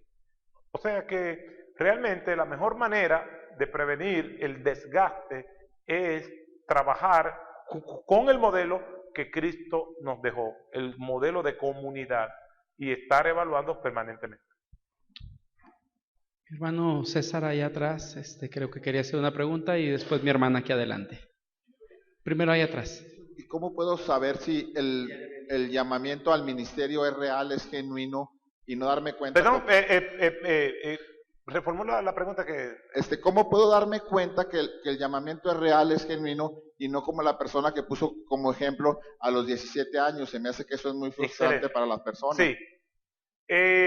Quienes trabajan el tema del llamado a cualquier ministerio, normalmente te dicen, hablan de dos llamados, el llamado interno y el llamado externo. Está bien, pero yo lo planteo, aunque sea un asunto semántico, yo lo planteo de dos formas diferentes. Yo no le llamo llamado interno y llamado externo, yo le llamo convicción interna. Todo llamado a hacer algo en un ministerio específico debe nacer de una convicción interna, de yo tener la seguridad de que Dios me ha llamado a hacer algo. Cuando nosotros vemos los profetas del Antiguo Testamento, hay un estribillo que dice recurrentemente, vino a mí palabra de Jehová. Eso significa que lo que ellos están diciendo es porque ellos tienen la convicción de que se enfrentaron a los oráculos de Dios. Vino a mí palabra de Jehová. Vino a mí palabra de Jehová. Entonces, todo aquel que va a hacer algo, lo primero que tiene que estar convencido es él. El apóstol Pablo, en la mayor parte de sus epístolas, dice, Pablo, apóstol de Jesucristo. A los Gálatas le dice, Pablo, apóstol de Jesucristo y no llamado por hombres, sino llamado por Jesucristo. La convicción interna. Pero la Biblia dice, engañoso y perverso es el corazón más que todas las cosas. Y como esta persona, puede haber personas que pueden estar creyendo que el Señor la llamó. Incluso pueden estar creyendo sinceramente.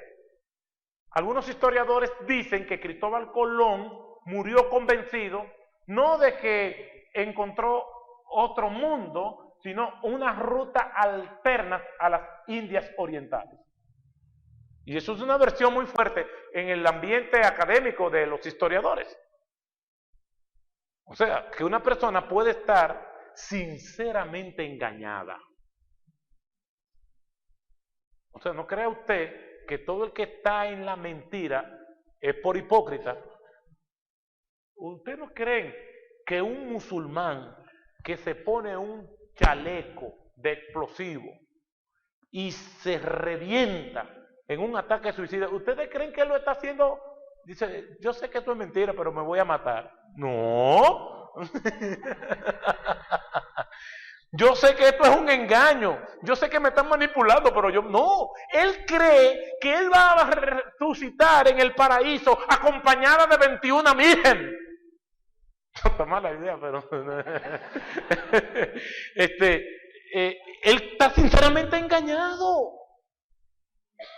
Entonces, no solamente depende mi convicción, porque el corazón me puede engañar. Entonces, el segundo elemento es la confirmación externa. Convicción interna y confirmación externa. ¿Y cuál es esa confirmación? Y todos los que somos llamados por Dios y nuestro ministerio está aprobado, sabemos cómo es ese proceso. Ese proceso es donde las circunstancias favorecen para que nosotros podamos desarrollar el ministerio. Si es un ministerio en una iglesia local, de repente la gente se va a fijar en ti y va a ver en ti unas condiciones. Y de repente Dios va a confirmar a líderes probados de integridad que van a ver en esa persona un potencial y de repente van a aparecer oportunidades porque no hay llamado sin trabajo. Dios te está llamando, pues entonces tienen que darse las circunstancias, las condiciones que se den. Mientras eso no ocurra, entonces tienes que quedarte con tu convicción interna hasta que Dios vaya confirmando. O sea, tengo una persona que conozco que él entiende que Dios lo ha llamado al ministerio, pero cada vez que él le menciona eso a la esposa, a la señora hay que preguntarle, ¿cómo te llama? Y ella va a responder, Legión, porque somos muchos. Mire, esa señora no hay quien le hable de eso. Ella me dijo, me dijo a mí, lo último que yo sería es esposa del pastor. En el momento que me diga a mí que es pastor, le pongo el divorcio.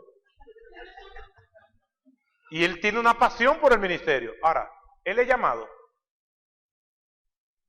No, porque lo primero que él tiene que ocurrir es que Dios tiene que cambiar el corazón de su esposa. ¿Me explico? ¿Cómo este hombre se va a parar en el púlpito de una iglesia como pastor y decir, mire, yo soy el pastor Otto y mi esposa, la señora Legión, está aquí? No puede ser posible. Porque se pone de una forma... Y ella es cristiana. Pero cuando le hablan de que él va a ser pastor, ella no quiere. Por más deseo que él tenga. Yo no dudo que en algún momento en el futuro, si Dios cambia el corazón de ella, entonces es posible. Pero entonces la confirmación no está. Por lo tanto, un llamado no es un asunto abrupto, no es un evento, es un proceso donde la persona que es llamada tiene que pasar por esos procesos. Por eso dice Pablo, no impongas la mano con ligereza.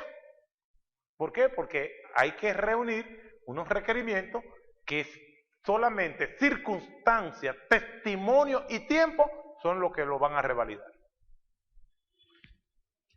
Mi hermana, adelante.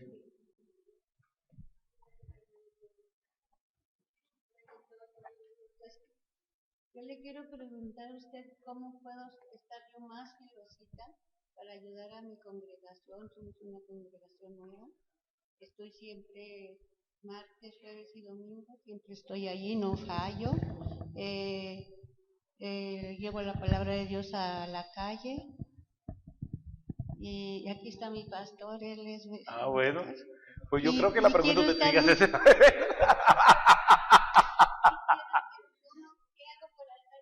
Bueno, la pregunta yo no creo que si usted está haciendo todas esas cosas, no es cómo puede estar más filosita, sino cómo mantenerse filosita, porque tiene bastante filo, hermana.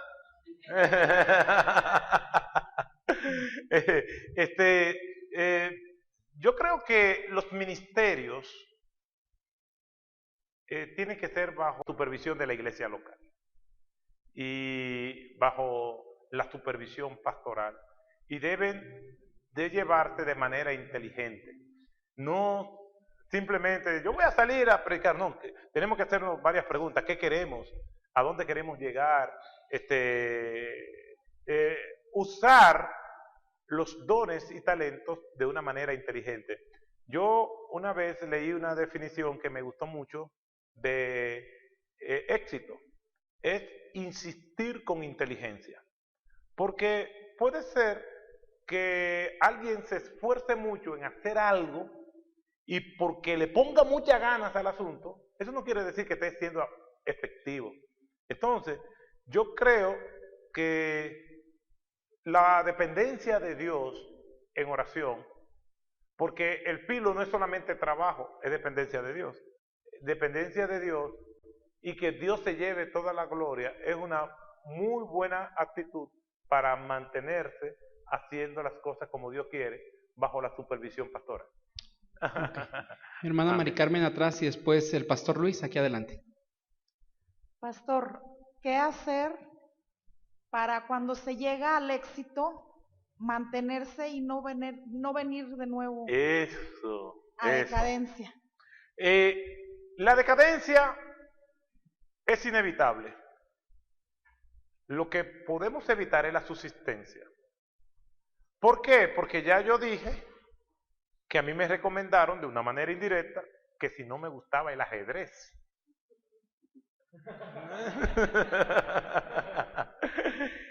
Me hicieron esa pregunta. Un perito en el asunto. Dijo, ¿no le gusta el ajedrez? O sea, la decadencia es inevitable. Lo normal debe ser rondar entre la decadencia consciente y el desarrollo. Fíjense que ni hemos caído en renacimiento, ni hemos recaído en la subsistencia. Cuando yo estoy consciente de que yo voy perdiendo vigor, vitalidad y una serie de condiciones, entonces yo vivo atento a eso. Ustedes no saben que mucha gente me ha dicho a mí, ¿y por qué tú no te tiñes el pelo? Hermanos y hermanas me dicen. Yo no sé qué afán es que tienen algunas hermanas de que yo me tiñe el pelo, pero me dicen eso. El problema está que si yo me lo tiño y no me vuelven a salir las canas, excelente, pero ya vuelven a salir. Y yo los otros días me encontré con una hermana que siempre está muy arreglada y le dio un resfriado que estuvo 3 días en cama. Y cuando yo la veo tan viejita. Y hermana, ¿y qué es lo que te ha pasado? Ay, pastor, es que no me he podido arreglar el pelo. Ella no me contestó con el resfriado. Ella no me contestó en cuanto a temas de salud, ella me contestó estéticamente. Por claro, no le había dado tiempo a arreglarse. Entonces vamos perdiendo vitalidad, decadencia. Entonces cada quien escoge la manera en cómo va a enfrentar eso. Yo he hecho un pacto sincero con el tiempo. Él me acepta y yo lo acepto. Entonces vamos perdiendo vitalidad. Y en el contexto del ministerio y la vida, el acompañamiento es vital. El rendir cuentas. Y aplicar lo que dice la palabra de Dios en el Salmo 1, del versículo 1 en adelante. Bienaventurado el varón que no anduvo en consejo de malos, ni estuvo en camino de pecadores, ni en silla de escarnecedores se ha sentado, sino que en la ley de Jehová está su delicia, y en su ley medita de día y de noche. Y será como árbol plantado junto a corrientes de agua que da su fruto a tiempo, y su hoja no cae. Y todo lo que hace, prosperará. Queremos prosperar en todo lo que hagamos y batirnos en ese eje de la decadencia consciente y del desarrollo permanente para buscar la estabilidad. Meditemos de día y de noche en la palabra de Dios. Como dice el Salmo 119, versículo 11, en mi corazón he guardado tus dichos para no pecar contra ti. Y en el mismo Salmo 119, pero en el versículo 105 dice, lámpara es a mis pies tu palabra y lumbrera a mi camino. O sea que nosotros no podemos evitar la decadencia. Dice el sabio Salomón a los jóvenes, acuérdate de tu Creador en los días de tu juventud, antes que vengan los días malos, en los últimos años donde ya nosotros vamos perdiendo vigor. Les voy a poner este ejemplo. David, probablemente en su última batalla contra los filisteos, estaba luchando contra un filisteo y el filisteo lo iba a matar. Y Abisai, uno de los hijos de Sarbia, se da cuenta y mata al filisteo y le dice a David, nunca más vuelvas a la batalla con nosotros, no sea que mueras y se apague la lámpara de Israel. Ya no estaba joven. Y el líder tiene que saber eso para tomar las medidas correctivas del lugar. Hay pastores que van envejeciendo y junto con ellos van envejeciendo el ministerio. ¿Cómo un pastor se mantiene joven? Rodeándose de personas jóvenes.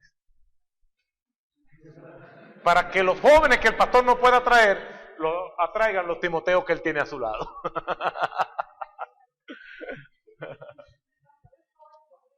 Pasamos con el Pastor Luis. Hermano, ¿cuáles son, que usted pudiera decirnos, algunas marcas inequívocas de que un ministerio o una iglesia están en su etapa de subsistencia? Bueno, hablamos que la primera cosa que hay que hacer para salir de la subsistencia es estar consciente de ella.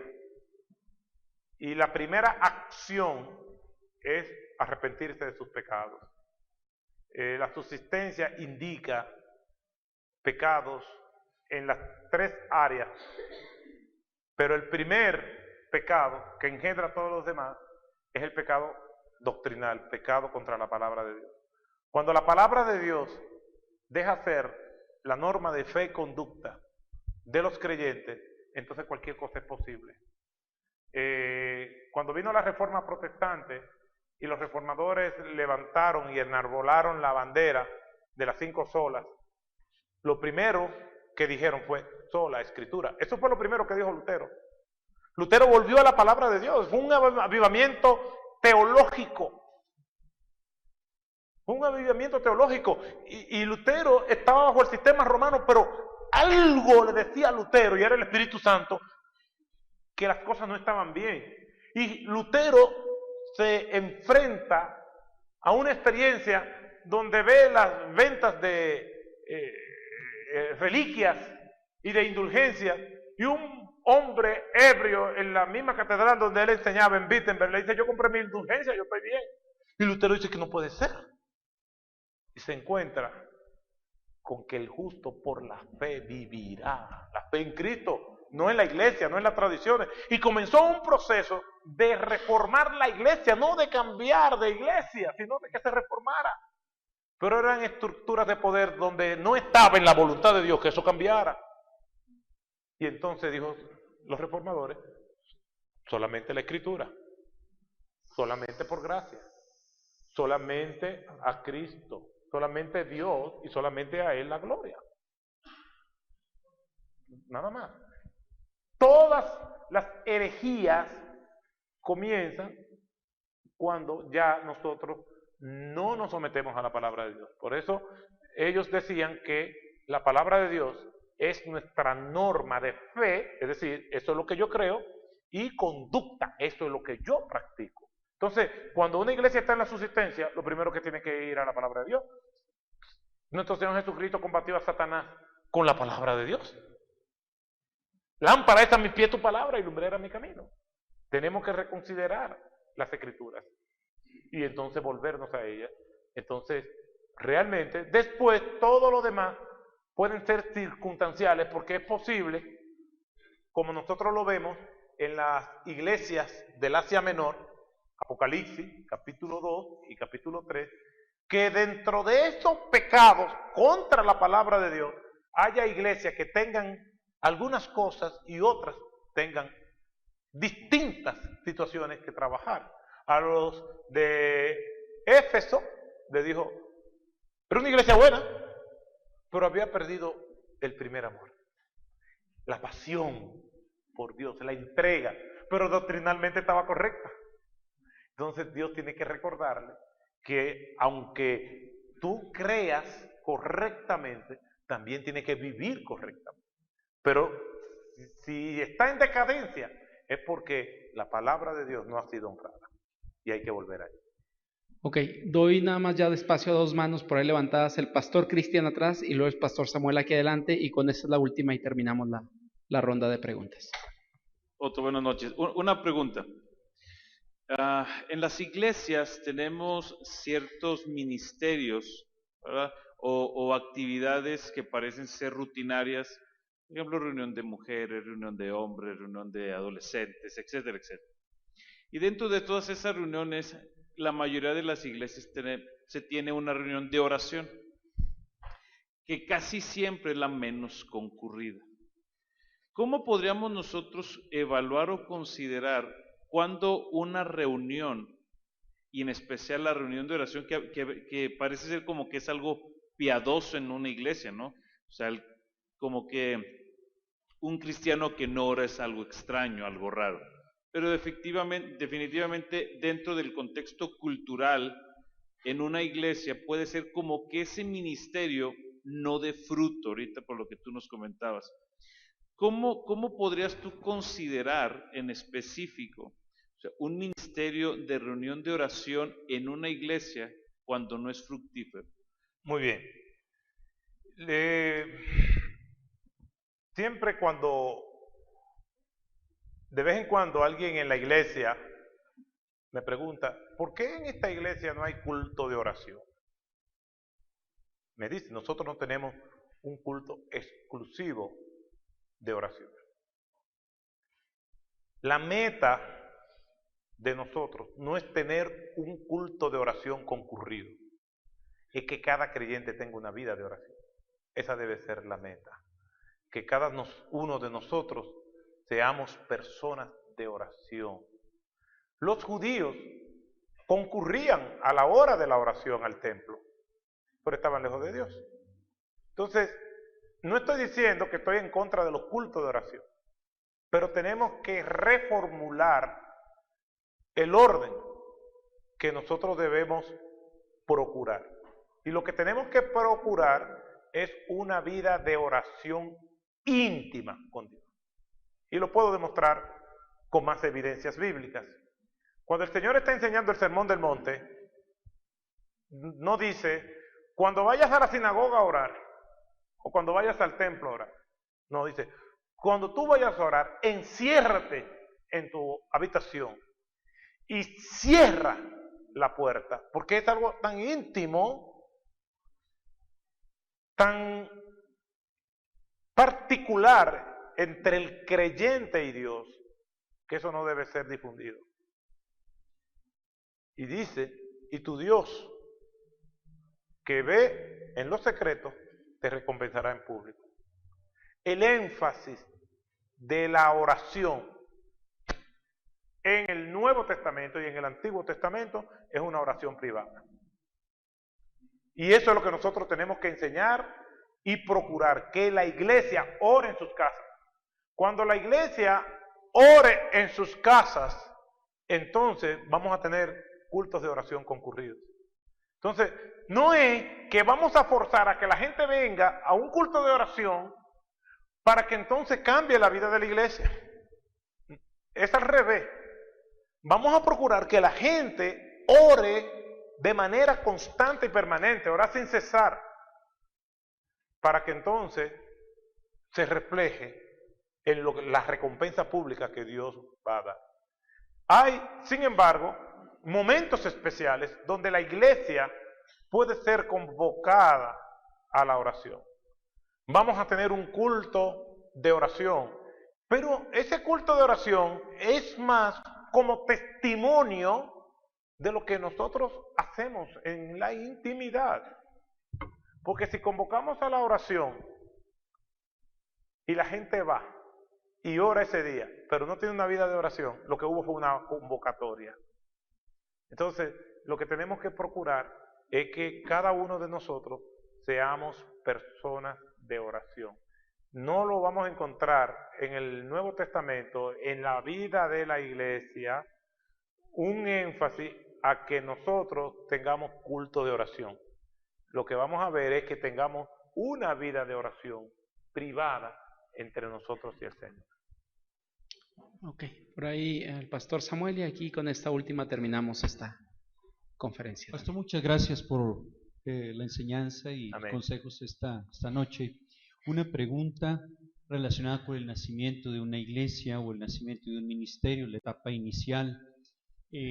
Obviamente el nacimiento involucra bastante planeación, organización. Dentro de lo que ha sido su experiencia, ¿hay algunas características para compartir, alguna bibliografía que recomiende? Sabemos que a veces la bibliografía tiene ciertos contextos culturales, Seguro que sí. dependiendo, aún denominacionales, ¿verdad? Sí. En relación al surgimiento, al nacimiento de una iglesia. ¿Alguna bibliografía, algo que nos pudiera recomendar? Sí. Yo no soy un experto en plantador de iglesia. Yo soy un revitalizador. Mi ministerio apunta más a la revitalización. Hay una teoría que se llama en inglés Strength Finder, o buscador de fortalezas. Una de mis fortalezas, y se define fortaleza como una combinación poderosa de habilidades, destreza y conocimiento. Y entonces este programa de fortalezas tiene una encuesta online que tú la haces, y lo que esta teoría desarrollada por personas cristianas, Don Cliston y John Gallup, ellos lo que dicen es que toda persona con un coeficiente de un rango normal, con un coeficiente normal de inteligencia, entre más o menos 70 y 100, tiene por lo menos 34 fortalezas. Y entonces tú accesas a este programa y dice en esa teoría que tú tienes, todo ser humano en ese rango de inteligencia normal, tiene 5 fortalezas predominantes. Ellos lo que promueven es que en vez de tú insistir con una gente en algo en lo que no es bueno, que desarrolle las áreas en las que sí es bueno. Entonces, dentro de esas 5 fortalezas, una de las mías es maximizador, es decir, revitalizador. Entonces, con esto quiero decir que no soy un experto en plantación de iglesia, pero por antigüedad en el servicio me sé algunas cosas. Y hay principios y diferentes modelos de plantación de iglesia. Está el pionero que llega a un lugar y entonces él hace una investigación y él solo con su familia lo inicia. La forma más sana, yo creo, de plantar una iglesia es a través de una iglesia local.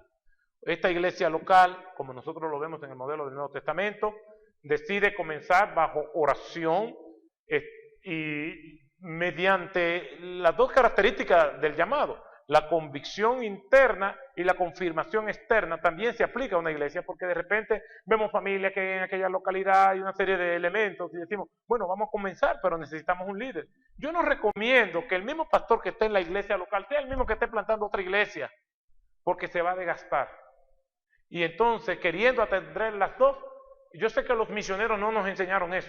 Los misioneros enseñaron que mientras más obra tú plantes es mejor. Y así entonces se da un reporte a ellos allá en Richmond, ¿no? Entonces yo no creo eso. Entonces, ¿qué es lo que yo pienso? Que entonces Dios, si quiere que se comience una obra allí, va a levantar primero los recursos humanos para que eso es, comenzando con un pastor. Que aunque no tenga mucha experiencia, está bien, es un grupo pequeño, entonces vamos a comenzar allá. Y con el apoyo de la iglesia local. Es la manera bíblica. Ahora, me preguntó también por una bibliografía. Tim Keller ha escrito una obra maravillosa que se llama Iglesia Centrada. Primero fue un libro muy voluminoso, con letras pequeñitas, difícil de leer, pero después un grupo de personas de Coalición por el Evangelio, hablamos con él, y él nos dio los derechos de un extracto de ese libro sobre los tipos de iglesia podíamos reproducir. Yo tengo ese material.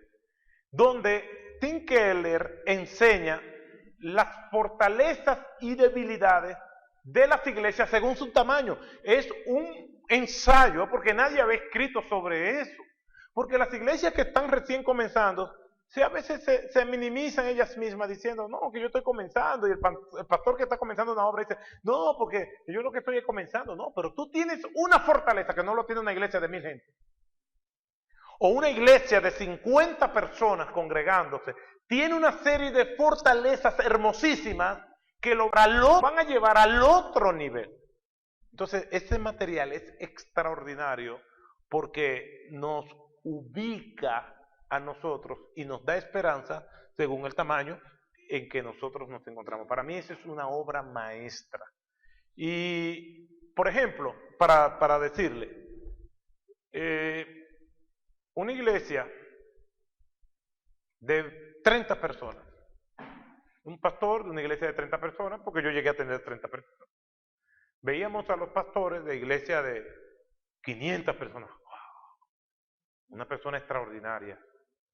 Y no lo dudo, pero yo no soy menos pastor que él, porque aunque tenga 30 personas. Yo soy tan pastor como él. Y si Dios me llamó a pastorear 30 personas y lo llamó a él a pastorear 500, ante el trono de Dios somos igualitos.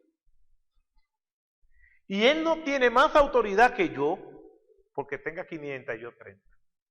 Ahora, yo recuerdo, una de las cosas que es de la belleza es la familiaridad que hay en una iglesia de 30 personas. Todo el mundo se conoce, se pueden reunir hasta en la casa de un solo hermano y allí todo. Entonces, eso es una fortaleza que tienen que explotarla y va a hacer que más personas vengan a la iglesia. Ahora llegará un punto que se van a añadir tantas personas que ya no podrán hacer eso. Entonces vendrá la nostalgia, dice, como me pasa a mí, que gente me dice, ay, yo me acuerdo cuando nosotros hacíamos esto y aquello. Sí, pero ahora en la etapa en que estoy, tengo unas fortalezas nuevas que también debo de explotar. Entonces, este material trata de eso. Entonces, a través del pastor David, puedo hacerle llegar este material para que lo disfruten, porque lo van a disfrutar. Okay. Pues de esta manera estamos cerrando por ahí este tiempo de enseñanza. Hermanos, gracias, pastores, líderes de iglesias y hermanos en general por esta oportunidad que nos dan de estar por aquí escuchando esta conferencia y aprendiendo. Y pues no nos resta más que agradecer por el apoyo brindado al pastor Otto, a mi hermano Carlos, en estas actividades del 120 aniversario de la obra bautista en Durango y a la misma vez el 120 aniversario de la primera iglesia bautista de esta ciudad. Entonces, gracias Pastor Otto, gracias hermano Carlos, y Dios les bendiga y les siga usando. Y me gustaría orar para cerrar este tiempo. Oramos. Padre bendito, de verdad Señor que hay en nuestro corazón alegría por tanta bendición Señor que usted ha derramado en nuestras vidas. Sin duda, Señor, que cada una de las enseñanzas, Padre, que usted ha traído, que son de su palabra, Señor, a través de su siervo, quedarán grabadas, pero pedimos, Señor, que podamos poner en práctica aquello que hemos escuchado.